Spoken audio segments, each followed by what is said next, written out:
میں جوان ہوں تو جب سے سنا نا مر جانا ہے، قبر میں جانا ہے، جنازہ دیکھا ہے، قبر میں بندے کو اترتے تھے، مجھے موت سے بڑا ڈر لگتا ہے۔ کوئی وظیفہ بتائیں یا مجھے کوئی نصیحت کریں۔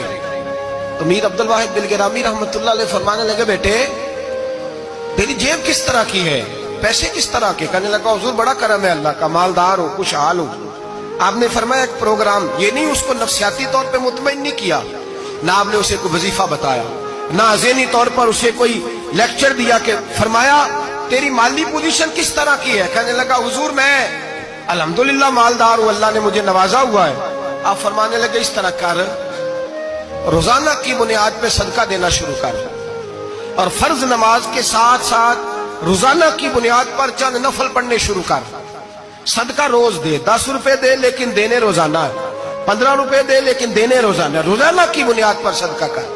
بچہ کہتا میں بھی حیران تھا کہ حضرت میں تو وظیفہ پوچھنے آیا تھا کہ موت سے ڈر لگتا ہے، انہوں نے مجھے صدقے پہ لگا دیا، نفل پہ لگا دیا، وہ تو کام میں کر رہا ہوں۔ خیر بزرگ تھے، وظیفہ پڑھنے لگا، صدقہ دینے لگا، اللہ اللہ کرنے لگا۔ فرماتے ہیں کچھ دن بیت گئے تو میر عبدالواحد بلگرامی رحمت اللہ علیہ 6-7 ماہ کے بعد دوبارہ ملاقات ہوئی تو فرمانے لگے بیٹے اب تیرا کیا حال ہے؟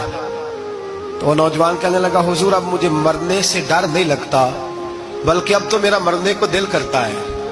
تو دل کرتا ہے، ڈر نہیں لگتا، اب دل کرتا ہے۔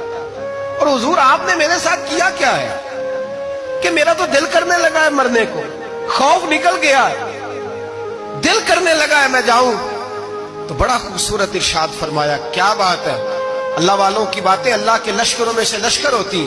میر سید عبدالواحد بلگرامی رحمت اللہ علیہ فرمانے لگے بھائی جس جگہ آدمی کی پراپرٹی ہوتی ہے، جس جگہ اس کا مکان ہوتا ہے، جس جگہ اس کی جائیداد ہوتی ہے، وہاں اس کا جانے کو دل کرتا ہے۔ فرمایا اب تو نے صدقہ دے کے نفل پڑھ کے جنت میں اپنا مکان بک کرا لیا ہے، اب وہاں تیرا پلاٹ ہو گیا ہے، اب تیرا ڈر نہیں لگے گا، اب تیرا جنت میں جانے